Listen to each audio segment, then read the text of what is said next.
5 കൊല്ലമായ ഞങ്ങളുടെ അപ്പച്ചൻ്റെ കല്ലറയൊന്ന് പൊട്ടിക്ക് നോക്കുകയാണ്. ഇതിൻ്റെ അത് വല്ല ഉണ്ടോ എന്ന് നോക്കാം. അപ്പച്ചൻ കല്ലറയും കഴിഞ്ഞ് പോയിട്ടുണ്ടോ എന്നൊന്ന് അറിയാൻ വേണ്ടിയാണ്. കല്ലറയിൽ ആളുണ്ടോ ഇല്ല അറിയണ്ടേ നമുക്കൊന്നും. 5 കൊല്ലം ആയി. അപ്പോൾ അപ്പച്ചനെ വല്ല ഉണ്ടോ എന്ന് നോക്കണ്ടേ നമുക്ക്. അപ്പച്ചൻ്റെ അത് കിടപ്പുണ്ടോ, ജീവനോട് കിടപ്പുണ്ടോ എന്നൊക്കെ അറിയണം. 5 കൊല്ലമായ കല്ലറ പൊട്ടിക്ക് നോക്കട്ടെ അപ്പച്ചൻ്റെ അത് ഉണ്ടോയെന്ന്.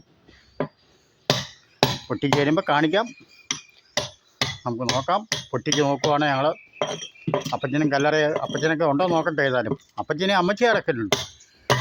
അമ്മച്ചി അതിന് മുമ്പായിരുന്നു. അപ്പച്ചനെ 5 കൊല്ലമായി. അപ്പോൾ അപ്പച്ചനെ നോക്കട്ടോ എൻ്റെ കല്ലറയ്ക്കകത്ത് ഉണ്ടോ എന്നുള്ളത്. അപ്പം മേശിരെ വിളിച്ച് ഞങ്ങൾ പൊട്ടിക്ക് നോക്കുക. അപ്പോൾ പൊട്ടിച്ച് കഴിഞ്ഞിട്ട് നിങ്ങളെല്ലാം കാണിക്കാം കേട്ടോ.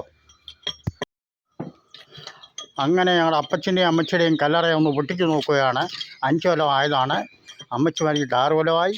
അപ്പോൾ അതൊന്ന് നോക്കിയിട്ട് നിങ്ങളൊന്ന് ഇതിൻ്റെ താളുണ്ടോ എന്നൊക്കെ നോക്കട്ടെ. അത് തുറന്ന് എല്ലാവരെയും കാണിക്കാം.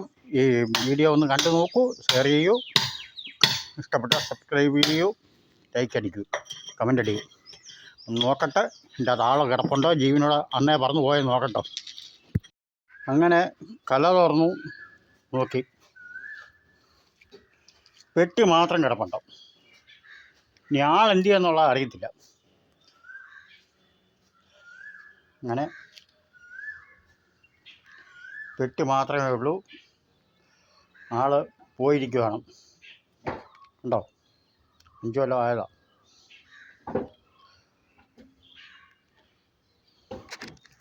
അഞ്ച് കൊല്ലമായ കല്ലറയാണ്. ഇനി അടുത്ത ആളിനെ കൊണ്ട് വെക്കാൻ പോവാണ്.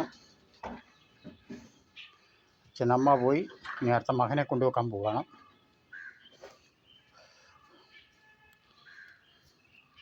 ആണ് ചിലത് 5, 6, 10 കൊല്ലമായ പെട്ടികൾ ദ്രവിക്കത്തില്ല. അത് മറ്റുള്ള രാജ്യത്തു നിന്നൊക്കെ കൊണ്ടുവരുന്നു. പെട്ടികളൊക്കെ കൂടിയ പെട്ടികളൊക്കെ വാങ്ങിച്ചാൽ പിന്നെ ദ്രവിക്കത്തില്ല. ഉണ്ടല്ലേ, ഈ ഇടിച്ച് താക്കുവാണ് അടുത്ത വെക്കാൻ വേണ്ടി. ഈ പെട്ടി പോയിട്ടില്ല, ഇടിച്ച് താക്കുക. ആളിനെ കാണാനില്ല, പെട്ടി ഇടിച്ച് താക്കുവാണ്. ഉണ്ടല്ലേ, ഇടിച്ച് നിരപ്പാക്കുക. ഉണ്ടോ, ആളിനെ കാണാനില്ല, എല്ലാം ഇടിച്ച് നിരപ്പാക്കുക. ഇതാണ് നമ്മുടെയൊക്കെ ജീവിതം. ഇത്രയേ ഉള്ളൂ. അവസാനം ഇടിച്ചു താക്കൽ മാത്രം. എല്ലാവരും അതിര് വഴക്ക്, വസ്തു വഴക്ക്, വീട്ടുവഴക്ക്, സ്നേഹമില്ല, ഒന്നുമില്ല. ഇതൊക്കെയാണ് നമ്മുടെ ജീവിതം. എല്ലാം ഒരു നിമിഷ നേരത്തേക്ക് മാത്രം. കണ്ടില്ലേ, ഒരു നിമിഷ നേരത്തേക്ക് മാത്രമേ ഉള്ളൂ. അപ്പം ആൾ പോയിട്ടില്ല, ഒരു തലവട്ടി മാത്രം കിടപ്പുണ്ടാവും. എത്ര ബുദ്ധിമാൻ്റെയാണെങ്കിലും ഇതുപോലായിരിക്കും തലവട്ടി. ആൾക്കാർ ബുദ്ധി പ്രയോഗിച്ച് കണ്ടവൻ്റെ പിടിച്ചു പറിച്ചും അന്യമുതലുകൾ സ്വന്തമാക്കിയും ദ്രോഹിച്ചും ജീവിക്കുന്നതിൻ്റെ അവസ്ഥ ഇത് തന്നെയാണ്. കണ്ടില്ലേ കിടക്കുന്നത്, തലവട്ടി മാത്രം. അന്യൻ്റെ മുതലെല്ലാം പിടിച്ചു പറിച്ചും കണ്ടവനെ ദ്രോഹിച്ച് ജീവിക്കുകയും ചെയ്യുന്ന എല്ലാവരുടെയും അവസ്ഥ ഇത് തന്നെയാണ്. എത്ര വലിയ പണമുണ്ടെന്ന് പറഞ്ഞാലും അവസ്ഥ ഇത് തന്നെയാണ്.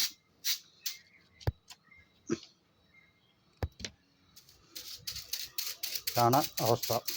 ഏത് മനുഷ്യൻ്റെ അവസ്ഥ ഇത് തന്നെയാണ്. ആരും വലിയവരാരുമില്ല. ഭൂമിയിൽ ജീവിക്കുമ്പോൾ മാത്രമേ ഉള്ളൂ എല്ലാവരും വലിയവർ. ഇതാണ് അവസ്ഥ. അങ്ങനെ എല്ലാം റെഡിയാക്കി ഞങ്ങൾ വെള്ളത്തുണിയൊക്കെ ഇട്ട് വൃത്തിയാക്കിയിട്ടിരിക്കുകയാണ്. ഇതാണ് ഓരോ മനുഷ്യൻ്റെയൊക്കെ അവസ്ഥകളൊക്കെ. ചിന്തിച്ച് നോക്കും. നമ്മൾ ജീവിച്ചിരിക്കുമ്പോൾ നമ്മളെ കവിഞ്ഞ ആളില്ല, വലിയവരാണ് നമ്മൾ. എല്ലാം കൊണ്ടും നമ്മൾ വലിയവരാണ്. എത്ര പണം ഉണ്ടായാലും ഇതൊക്കെയാണ് നമ്മുടെ അവസ്ഥ. നല്ല തുണിയൊക്കെ ഇട്ട് നല്ലോണം വിരിച്ചാണ് ഇട്ടേക്ക് വേണം. ഇത്രയും വലിയ പണമുണ്ടെന്ന് പറഞ്ഞാൽ നമ്മൾ എന്ത് അഹങ്കരിച്ചാലും നമ്മുടെയൊക്കെ അവസ്ഥകളൊക്കെ ഇത്രയേ ഉള്ളൂ.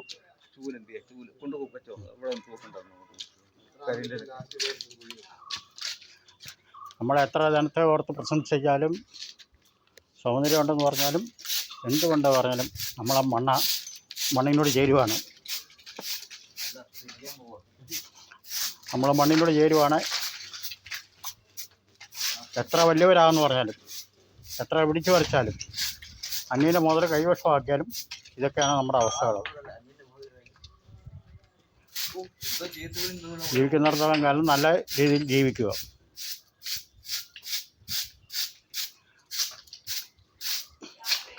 എല്ലാം കെട്ടിമറിച്ച് നല്ല അടിപൊളിയാക്കിയാണ്, പൂമാലയൊക്കെ ഇട്ട് നല്ല അടിപൊളിയാക്കിയാണ് ഇടുന്നത്. കണ്ടില്ല, 4 സൈഡിലും വെച്ച് കെട്ടുവാണ്. അടിപൊളിയായിട്ടാണ് കെട്ടി വിടുന്നത്. ചിലത് മണ്ണിൽ പോലും തേക്കാത്ത പെട്ടികളിലാണ് വെച്ചേക്കുന്നത്. കണ്ടില്ല, അടിപൊളിയായിട്ടാണ് കെട്ടിയിടുന്നത്. എത്ര ആയാലും ഈ മരിച്ചുപോയ ഒരു വ്യക്തി അറിയുന്ന പോലും ഇല്ല എന്നെ എന്തെല്ലാം ചെയ്യുന്നുള്ളത്.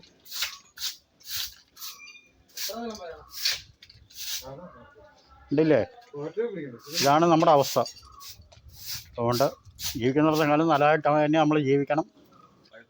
വഴക്കും അന്യൻ്റെയൊക്കെ പിടിച്ചു പറയാൻ നല്ല രീതിയിൽ തന്നെ ജീവിച്ചു പോയാൽ നമുക്ക് കൊള്ളാം. നമ്മുടെ പേരും എല്ലാം എന്നും നിലനിൽക്കും. നമ്മുടെ പേരെല്ലാം എന്നും നിലനിൽക്കും നല്ല രീതിയിൽ ജീവിച്ചാൽ. ഇല്ലെങ്കിൽ ഇതാണ് നമ്മുടെ അവസ്ഥ.